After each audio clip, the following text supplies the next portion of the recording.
Kabila Moussé ne mérite pas être appelé héros. Il faut lui créer un autre nom. Au-delà de héros. Malheureusement, au-delà. Malheureusement, ce nom n'existe pas. Dans ses bagages, il avait amené le Rwandais et les autres. Ne vous en faites pas. C'est grâce à lui qu'il y a eu autant de morts à l'Est. À l'époque de Mobutu, il y avait un peu de problèmes. Les fins. Cette émission est très suivie et elle est pédagogique. Les grands hommes, les grands hommes, voulais-je dire, ne sont pas à l'abri des erreurs. Lumumba a eu à commettre aussi des erreurs.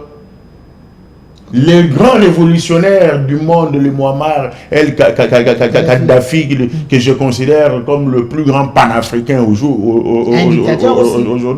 Dictateur, c'est vous qui le dites parce qu'on vous met ces mots-là sur la langue par les impérialistes, les anti-africanistes. Appelez-le comme vous voulez, pour moi c'est le plus grand panafricaniste qui puisse exister. Et si vous voulez, je vais placer un mot sur lui après avoir parlé de Laurent Désiré. Laurent Désiré, c'est un très grand panafricaniste. Il a eu à commettre aussi des erreurs comme Thomas Sankara a eu à les commettre. Tenez, on avait dit à Thomas Sankara que son ami Blaise Compaoré, pour qui Sankara, président de la République, s'est transformé en garçon de course lors de son mariage. Alors qu'il était président de la République, on lui avait dit, ton ami va te tuer. Fais attention. Vous savez quelle réponse a-t-il donné et il donnait? Nous tenons à la fraternité. À ceux qui veulent nous faire du mal, de le faire. Mais nous tenons au Burkina Faso, nous tenons à l'Afrique. Une erreur. Parce que plus tard, c'est Blaise Compaoré qui l'a tué comme méchant. Nous avons Laurent Désiré Kabila en tant que panafricaniste, en tant que Congolais pur. Il a commis une erreur pour laquelle nous ne devons pas lui tenir rigueur aujourd'hui, pour laquelle nous ne pouvons pas lui ôter la qualité de héros. Parce qu'il a pensé, et ça c'est l'esprit de tous les panafricanistes, c'est considérer qu'un Africain, c'est un frère. Pour mettre fin à une situation d'injustice quelque part, je peux faire des alliances. Vous voyez? Mais il n'a pas compris qu'il faisait une alliance avec les démons qui ne peuvent jamais abandonner. C'est pourquoi ils sont venus. Ces démons-là, c'est le Rwanda. Plus tard, vous avez suivi le documentaire intitulé « Le marché des dupes ». Le marché des dupes, c'est la guerre dite de libération, dans laquelle les multinationales avait un plan. Nous devons enlever Mobutu du pouvoir et faire main basse sur tous les minéraux, faire ce qu'on veut de la République démocratique du Congo. Mais les multinationales avec les Américains et que sais-je encore. Premier point. Deuxième point, c'est Kagame Batouare et Yoweri Kaguta Museveni, choisis par les multinationales pour orchestrer cette guerre-là. Ils avaient leur plan. C'est lui qui sera au pouvoir. Ce sera une marionnette à qui nous allons dicter ce que nous pensons et nous allons gérer le pays par ce monsieur interposé. Par procuration. Par ce monsieur interposé, donc par procuration. Le troisième point, c'est M. Laurent Désiré Kabila lui-même qui se dit « Je libère mon peuple, je lui remets son autonomie, je prends en charge la gestion du pays pour donner le développement à mon peuple. » Les alliés, dès la fin de la guerre, ils doivent rentrer et nous laisser libres. Voilà le sens du marché des dupes. Alors, tenir seulement compte de l'erreur commise, encore que c'est une faute, s'il savait que ça allait dégénérer, il n'allait pas se comporter de cette manière-là. Tenir compte seulement de cette erreur commise par un grand comme M. Laurent Désiré Kabila et ne pas se poser la question de savoir pourquoi on l'a tué et qui l'a tué, c'est de la naïveté, c'est le manque de reconnaissance pour quelqu'un qui a été tué tout simplement parce qu'il aimait le Congo. Vous pensez que les Congolais sont dans la naïveté collective? Pas tous les Congolais. Les Congolais qui pensent que Mouzé ne mérite pas être héros, il a amené les Rwandais, non. Un homme reste un homme, il peut commettre des erreurs. Mais les juger seulement par rapport à cette erreur historique Aujourd'hui, nous payons les prix. D'ailleurs, nous avons les meilleurs du Qatar en RDC aujourd'hui, tout simplement parce que les gens pensent que c'est lui l'ange et Donald Trump qui peuvent nous apporter la paix. Vous voyez leurs erreurs là où ça nous a amenés aujourd'hui. Les pays commencent à quémander la paix. Je persiste et je signe. Tout homme, y compris les grands hommes, commettent des erreurs. Attention, dire que c'est nous est Laurent Désiré Kabila, on n'aurait jamais. La guerre était planifiée quelque part. On a tout simplement trouvé une astuce pour voir ce qu'il fallait faire. Si ce n'est pas Mouzé, ça pouvait être quelqu'un d'autre, les Ngandou Kissa. La guerre est venue d'ailleurs. Mouzé avait une intention tout à fait autre. Pour parler de Muammar Kadhafi, je rappelle que cette émission est pédagogique. Vous savez pourquoi on appelle Muammar Kadhafi dictateur? Est-ce que le peuple libyen avait besoin de la libération par l'OTAN, entre guillemets, la libération? Non, il semble qu'il vivait dans une prison à ciel ouvert. S'il vous plaît, il n'y avait pas l'état des droits là-bas. Ça, c'est facile les à droits dire. humains n'étaient pas respectés. Ça, c'est facile à dire. Quand on fouette les gilets jaunes à Paris, le président français n'est pas dictateur. OK? Mais je dis que si Muammar Kadhafi a été tué, il y a eu une marmaille de raisons. Les Congolais doivent le retenir, les africanistes doivent le retenir aujourd'hui.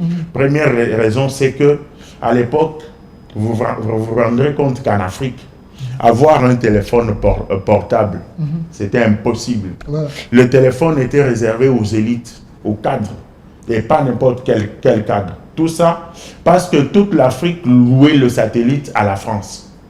À la fin du mois, ce sont des millions que l'on dépensait en tant qu'Afrique. Ce monsieur a réfléchi, il a appelé tous les présidents africains, mais jusqu'à quand nous devons rester dépendants de la France? Un satellite s'achète à 10 fois moins le prix que nous louons les services du satellite à la France. Cotisons-nous, moi je donne la moitié. Pour que cette œuvre ne paraisse pas comme la mienne, je donne la moitié, vous autres donnez un peu d'argent. Nous avons eu le satellite, un manque à gagner pour le trésor français. Raison pour laquelle aujourd'hui, jusqu'à Kabeka et chez moi, vous pouvez trouver une cultivatrice avec un téléphone, vous l'appelez, elle vous pose son problème. Mais je le dis, que celui qui a des éléments contraires vienne l'éprouver. C'est le satellite africain qui nous servait de communication, était loué en France. C'est un élément important. C'est grâce à Kadhafi. Deuxième élément, Kadhafi s'était rendu compte, paix à son âme, que si nous dépendons en tant qu'économie de l'Europe et de que sais-je encore, c'est parce que nous avons cette histoire de la BAD. Banque développement africain. Ou BAD, oui, il a dit non. L'argent qu'on nous prête vient de chez nous. On nous le prête, on nous le fait payer avec majoration. Non. Nous devons créer ce qu'il a appelé lui-même le Fonds monétaire africain. Pour que les capitaux circulent en Afrique et non en dehors de l'Afrique. Nous nous aidons entre nous. Il a voulu ça et ça va empêcher la mainmise économique des autres États dits développés sur les États africains. Le projet là était déjà à 6 mois de son aboutissement. Les impérialistes ont dit non. S'ils arrivent à faire ça, nous n'aurons plus la même mise sur le continent africain. Deuxième raison de l'assassinat de Muammar el-Kadhafi. Troisième raison, les gens ne le savent pas. La Ligue arabe, avec l'OTAN et que sais-je encore, tous les pays arabo-asiatiques, avait voulu que tous les États du Maghreb africain, la Libye, la Tunisie, l'Algérie, le Maroc et l'Égypte, se désolidarisent de l'Afrique pour créer ce qu'on appelle les États atlantiques, pour que ces États blancs d'Afrique, du point de vue fonctionnel, ne dépendent plus de l'Afrique. Le seul Muammar el-Kadhafi a refusé pour dire moi je suis africain. C'est pas par rapport à la couleur de ma peau que je veux me désolidariser de mes frères africains. Ce projet a échoué. Voilà pourquoi il a été abattu. 5e raison. Vous êtes dans l'une des assemblées générales des Nations Unies. Barack Obama, à l'époque président de la République, passe. Il donne des injonctions aux pays africains. Voilà, il parlait comme président des Américains. Immédiatement après lui, c'était Muammar el-Kadhafi qui est passé pour dire, maintenant écoutez, nous sommes ici entre présidents, nous sommes égaux.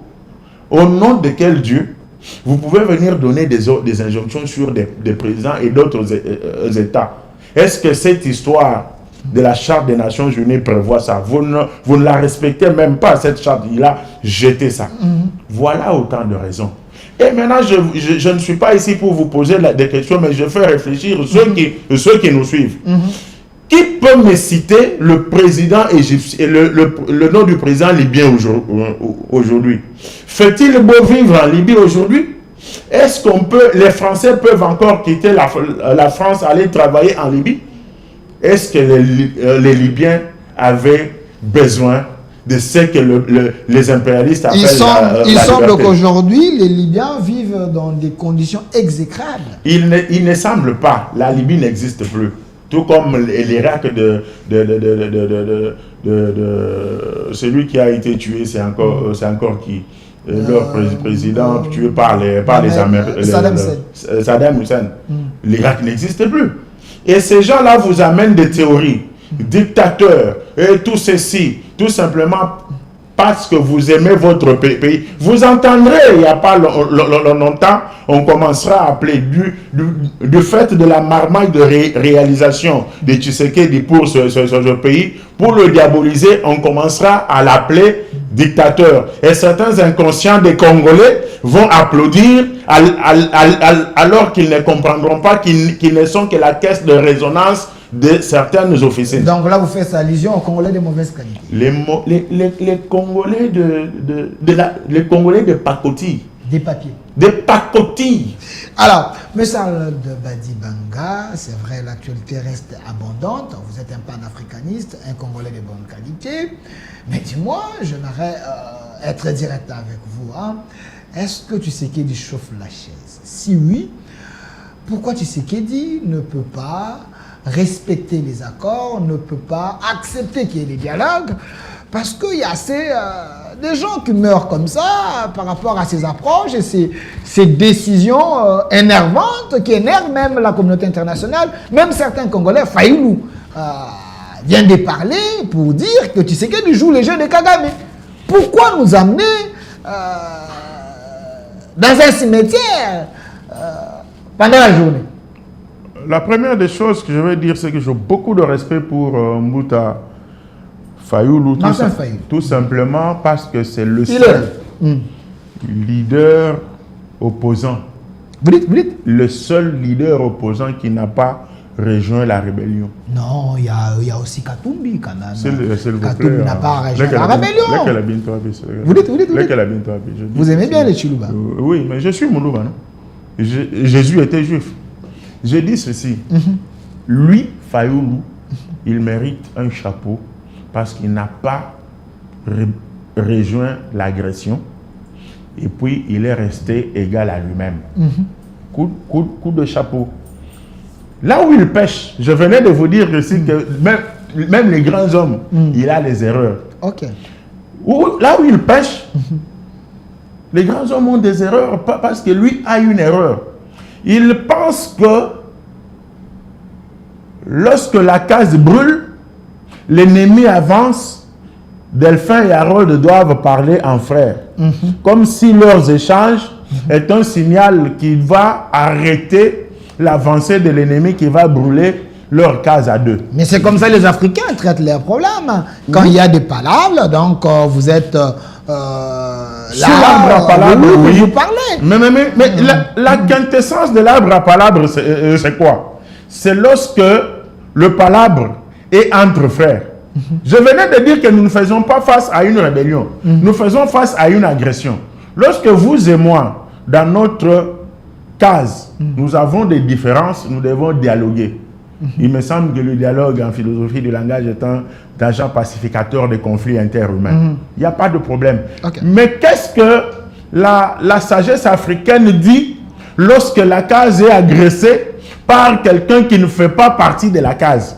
C'est l'union entre tous les membres, les propriétaires de la case, et en taisant toutes leurs divergences, quelle qu'en soit la nature, et affronter l'ennemi, le tuer, le mettre hors d'état de nuire, et c'est seulement après qu'ils doivent revenir pour mettre fin à leur divergence. Je ne vous laisserai pas avancer avec ces idées séparatistes. Et pourtant, je vais avancer. Avec ces idées séparatistes, c'est parce que si Cholet ou Ambongo tombent à cette émission, s'ils suivent cette émission, ils vont s'énerver. Parce que ils sont partis là-bas pour dire ceux qui sont là, ce sont des Congolais. Nanga dit que les Banyamulenge, ce sont des Congolais.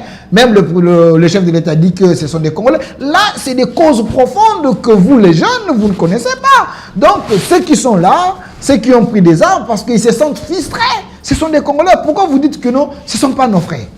J'étais de bonne humeur, mais quand vous me citez Ambongo, Cholet, Mouteba, vous m'énervez. Non, le religieux, le chef de... Ce sont des aventuriers. Vous dites. Ce sont des aventuriers. Retirez. Je ne retire pas, ce sont mes propos. Vous êtes journaliste, les propos m'engagent. Ceux dont j'ai cité les noms là, je suis catholique, désolé d'insister sur ça, ce sont des aventuriers. Vous savez pourquoi je dis que ce sont des aventuriers? Pourquoi? L'église n'a jamais été au milieu du village. Ça, c'est votre conception? Non. Ok. Le concept vrai. L'église doit être du côté de la vérité. Oui. Dans un village, lorsque la vérité est au milieu du village, l'église est là. Lorsque la vérité se déplace vers la gauche, l'église est là. Dans des cas d'injustice, la neutralité est un crime. Lorsqu'il y a une injustice, c'est Harold qui oppresse Delphin, vous venez avec la neutralité, vous commettez un crime. Ayez le courage de dire, mon frère Harold, vous êtes mauvais, vous faites du mal à votre frère. Donc, dans les cas de l'injustice, il ne faut pas évoquer la question de la neutralité. Non. Il faut prendre position. Il faut prendre position contre l'injustice. Mais l'injustice, c'est que les Congolais maltraitent. Attendez, je vais vous dire quelque chose. Mais vous ne reconnaissez pas que ce sont des Congolais. C'est ça les causes profondes. C'est l'injustice nationale. Mon cher, par rapport au faciès, vous commettez de l'injustice. Laissez-moi y aller méthodiquement. Je vous laisse le temps. Je sais que vous êtes ami en Choli, ouais, je sais pas quoi. Non, je suis du côté de la République. Non, c'est moi qui suis du côté de la République. Parce que la façon dont vous orientez les choses là, en tout cas, je suis désolé. Ces messieurs-là, Choli et consorts, pourquoi je dis que ce sont des aventuriers? Vous avez suivi la sortie de Monseigneur Mouteba. Immédiatement après, il y a eu un démenti. Qu'est-ce que Mouteba disait? Pour ceux qui ont oublié, la démarche que nous avons entreprise, elle a été soutenue par le Rwanda. Ils nous ont aidés, nous ont donné ça. Un jour après, c'est Cholet qui sort pour démentir, dire non, ils nous ont juste logés, nous n'avions... Le plan là du dialogue est venu d'où? De Kigali, on leur a mis quelque chose sur la bouche. C'est pas moi qui l'ai dit, ce sont les aveux de Mouteba recadrés par Cholet. Ils ne peuvent pas agir par procuration, c'est des grands messieurs. C'est des grands messieurs, ils peuvent agir, ils peuvent parler indépendamment. J'ai dit ici que ce sont des petits messieurs. J'ai dit ce sont des grands messieurs. D'ailleurs, pour devenir prêtre, ce n'est pas n'importe quoi. Mais j'ai dit plutôt que ce sont des aventuriers. Parce que ce n'est pas moi qui avais envoyé Mouteba dire ce qu'il avait dit. Et ce n'est pas moi qui avais envoyé Cholet contredire Mouteba. Ça c'est de un. De deux, vous avez vu Mouteba arriver à Kigali, à Goma, à l'anniversaire de Nanga. Boire du champagne, bénir le rebelle. C'est lui. Les Congolais. S'il vous plaît. Bénir le rebelle.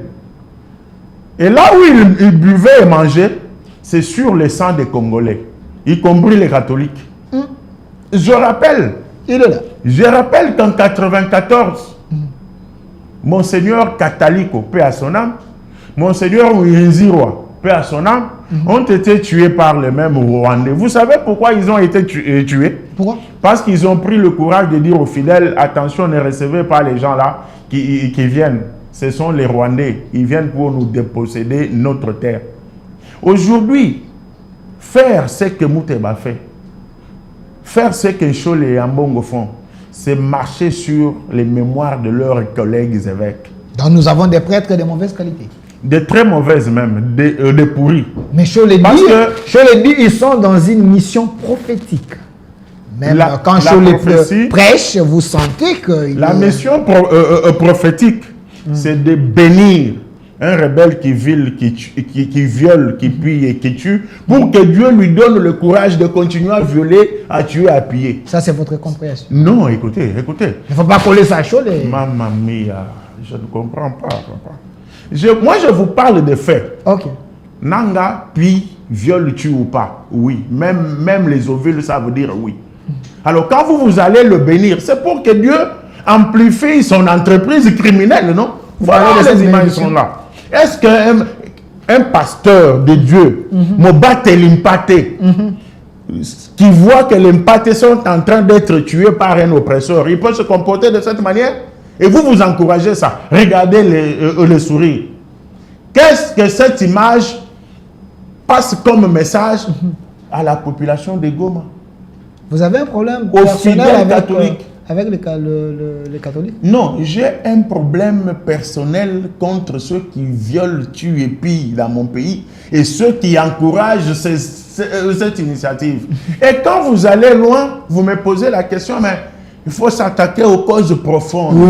Il y a des causes profondes. Je vous regarde dans les yeux pour... La question identitaire. Je vous regarde dans les yeux vous dire, et je vous dis sans crainte d'être contredit, que les causes profondes de la guerre en République démocratique du Congo, mon pays, sont connues. Ce sont les minéraux. Rien d'autre. Ce qu'on dit moutoyer koko sayo awa. Cause profonde, les tuti, l'ouvoun. Akosi. Mafi. Analanda. Lokuta. Les causes profondes de la guerre, ce sont les minéraux que nous avons, que les multinationales et la communauté internationale, malheureusement, ne veulent pas venir prendre de manière officielle après avoir négocié avec nous. C'est pour dire quoi? Les Banyamulenge, ce sont nos frères. Quelles que soient leurs origines, parce que leur origine première est rwandaise. Ils ont migré. Nous, moi par exemple, en tant que Muntu, j'ai migré de Benoué, du Cameroun. Ce pays n'est pas mien. C'est pour dire quoi? Les limites faites maintenant font de ces Banyamulenge-là nos frères. Ce sont nos frères. Le problème moi, est ailleurs. Je les aime beaucoup, j'aime les Banyamulenge, oui, ce sont nos frères. Le problème est ailleurs. Mais les Banyamulenge sont de bonne qualité. Voilà. Je vous voyais venir et je suis content. Là, je me rends compte que je suis en face d'un journaliste nationaliste, patriote. Il ne faut pas que le poison rwandais vienne nous diviser de nos frères Banyamulenge et nos frères Tutsi. Non. Au Rwanda aujourd'hui, tous les Tutsis ne sont pas pour ce que Kagame est en train de faire en République démocratique du Congo. C'est un problème d'une petite dynastie, d'un petit groupe de gens qui oppriment même les Rwandais. Oh, c'est pas ça? Je vous le dis. Aujourd'hui, le problème, c'est le plan machiavélique d'un petit groupe de Tutsis et de Rwandais qui ont un plan avec Kagame pour diviser ce pays, annexer une partie du Congo au Rwanda. Ce qui n'est pas le plan de tous les Rwandais qui sont nos frères, ce qui n'est pas le plan de tous les Tutsis qui sont nos frères, ce qui n'est pas le plan de tous les Banyamulenge qui sont nos frères. Donc Kagame a des visions expansionnistes. Naturellement, c'est le petit Hitler d'Afrique. Vous dites? C'est le petit Hitler d'Afrique. Alors, le problème de Tshisekedi, parce qu'on l'a dit, et voilà, il a dit ce sont nos frères aujourd'hui, il ne se contredira jamais. Ce sont nos frères, surtout qu'en Africain, nous sommes tous des frères. Mais il y a un plan dans le chef de certains Tutsis, dans le chef de certains Congolais qui ne sont même pas Tutsis, parce que Nanga n'est pas Tutsi, Ambongo n'est pas Tutsi. Mais ils ont quand même adhéré à ce plan machiavélique. La lutte contre la balkanisation que nous on a, la lutte pour la sécurisation des personnes et de leurs biens, la récupération du pouvoir d'état de l'intégrité territoriale ne vise pas une communauté. Merci. Alors, et aujourd'hui, je finis par là, le dialogue lancé par mon grand frère que j'aime beaucoup, Martin Fayoulou, n'a pas lieu. Pourquoi? Arrêtez de vous entêter. S'il vous plaît. Il faut écouter quand même des opposants matures. S'il vous plaît. Mon grand frère Fayoulou sait que ceux qui t'ont créé Goma, ceux qui t'ont créé Bukavu, Bunagana, te poser la question, la population, Boligny, Bozana Pose Anine, Kimia Ezonga, ou bien Bissona, Kisasa, Tokutana, Tosolola. La réponse est claire. Tozana Posa ya Kimia. D'abord la paix. Dialoguer à Kinshasa dans des salons UP en prenant du champagne pendant la pause, en s'embrassant et après négocier des postes, la population n'en a pas besoin. Il faut savoir prioriser le priorisable. La priorité ici, c'est la paix et le chef de l'État pour retrouver cette paix à trois chantiers. Le chantier militaire, le chantier diplomatique et le chantier communicationnel. Que tout Congolais ait pris de bon sens, patriote. À Kotana, on a 3 chantiers à Mokonzi-Mboka parce que les fruits sont déjà là et ils ont monana. La paix, les discussions, on ne les refusera jamais. Nous sommes frères, nous sommes obligés d'échanger à de nous tous. Merci, M. Harold Badibanga, mais j'aimerais quand même que les gens un peu comprendre. Hein. Il y a un Congolais du Rwanda un Congolais du Rwanda, parce qu'il y a aussi des Congolais qui ont changé la nationalité au Rwanda. C'est très normal. Ils m'ont dit, nous aimons bien le Rwanda, et surtout quand Mbongo était parti là-bas, le mieux était Kagame, c'est un leader. Il avait aimé, Abi Kagame, c'est un leader, mais il m'a posé la question, il dit, moi je suis Congolais du Rwanda, mais ici il n'y a que trois tribus.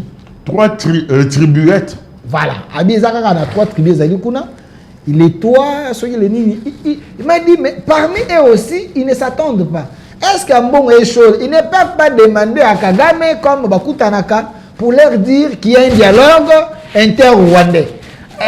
Est-ce qu'il a raison? Parce qu'il semble que là-bas aussi, les 3 seulement, il y a un ceux qui n'ont lobby, tu as un problème personnel contre les évêques.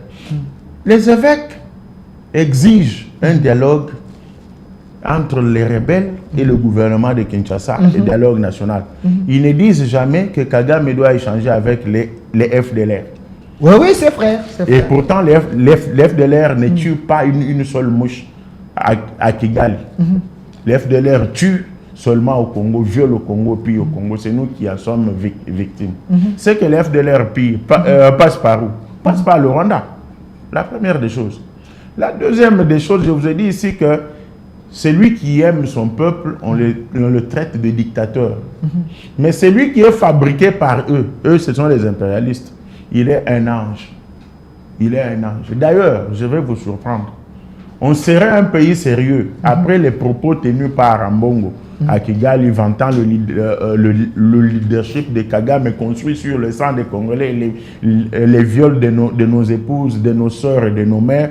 Il ne rentrerait pas au pays. Il rentrerait, on l'arrêterait, ou alors on le prendrait, on le mettrait dans un avion, on l'enverrait à Rome. Vous ne pouvez pas, c'est protégé par la loi canonique. Non, la convention. Le Vatican risque de vous porter plainte, parce qu'Ambongo c'est un ministre du Vatican. Arrêtez ça, mon frère. Avant d'être avocat, comme je suis, avant d'être journaliste comme vous êtes, avant d'être prêtre, on est d'abord citoyen congolais. La convention de Vienne relative interdit aux prélats et aux prêtres de marcher contre les intérêts de leurs pays respectifs. Là, il a violé la loi, mais comme nous sommes dans un pays où on ferme souvent l'œil sur certaines bêtises, on laisse faire. Le Congolais du Rwanda, là, il a totalement raison, parce que Kagame devrait commencer par mettre la paix, mettre de l'ordre dans sa cuisine qui est sale.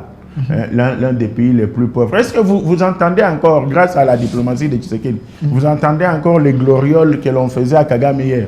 Le leadership, le pays le plus développé. Kagame a dit que Tshisekedi est en train de manipuler les présidents du monde et les présidents africains. Tshisekedi est un grand manipulateur. Nanga même a dit que Tshisekedi est un escroc. Il lui a escroqué son carré minier. Vous n'avez pas suivi. Non, donc, Nanga, il faut avoir pitié de lui. Hein.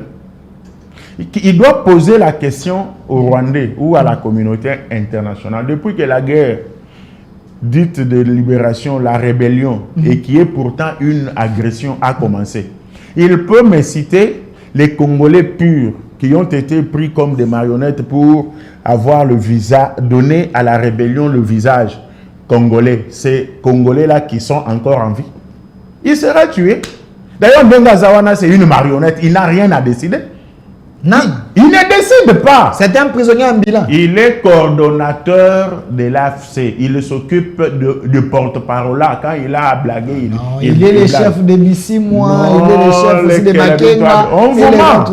Là, c'est ce que vous voyez. On l'appelle coordonnateur. Il coordonne tout. Hein. Coordonnateur sans coordination. Le vrai coordonnateur, c'est Kagame Batouari et c'est tout. Kagame Batouari. Kagame Batouari, parce qu'il est le grand frère de Nkunda Batouari. Je vous dis que c'est un monsieur, je pense qu'il regrette même être là où il est. Le carré minier dont il parle. 5 secondes, Chité. Encore que quand on parlait de ce carré minier là, les gens pensaient qu'on était en train de blaguer. Avant de passer sur un plateau de télévision, nous qui sommes considérés comme les leaders d'opinion aujourd'hui, nous nous informons. Nous avons peur de dire des choses qui ne peuvent pas être vraies, qui ne peuvent pas être vérifiées. Il a pris la décision de rallier l'agression parce qu'il n'a pas, on lui a ravi un carré minier. C'est sorti de sa bouche. Mais est-ce que le carré minier là était acquis dans les normes conformément à la loi? Est-ce que le carré minier là, c'était le carré minier que sa mère lui avait donné? Est-ce que c'est le carré minier que son père lui avait donné? Il lui a été ravi tout simplement parce que le mode d'acquisition était illégal. C'est le cas de carré minier de Tabombeki, c'était le cas de carré minier de Kabila, de ses collaborateurs de l'époque. Ce sont les biens des Congolais, on les a récupérer pour que ça profite aux Congolais. Ce n'est pas une raison pour que l'on prenne la décision de rallier l'agression, tuer et piller. Merci. Là où il est, qu'il revienne à la raison, parce qu'il me semble que la raison n'a pas de date de péremption. Qu'il revienne au Congo, qu'il fasse amende honorable, c'est notre frère. Merci, M. Harold Badibanga.